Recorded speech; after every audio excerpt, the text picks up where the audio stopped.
million pesos na halaga ng confidential funds nito. Ito ay lalo na't na-impeach si VP Sara ng Kamara ng 19th Congress ayon kay House Deputy Minority Leader at mamayang Liberal Party List Representative Leila de Lima.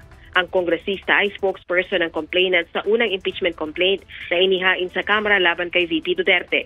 Pakinggan natin ang pahayag ni Congresswoman de Lima.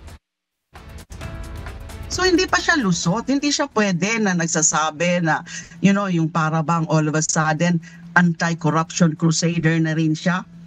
Because she has her own issues. May I repeat, she has her own serious issues of corruption, of accountability that she has not really responded to properly and clearly na kailangan din niyang managot.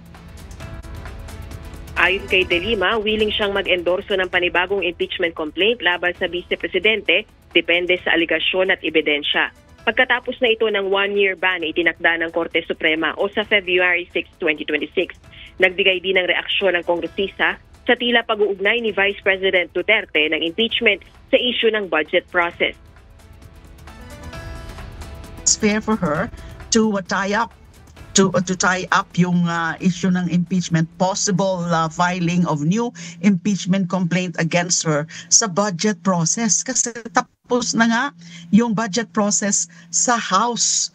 What remains is the BICAM. So ano pa ang ibig niyang sabihin na naging na naman ito, bargaining chip na naman ito, na as I said, at least sa level ko o sa aking mga magdalas na nakakausap sa House, wala pa naman during the budget process itself.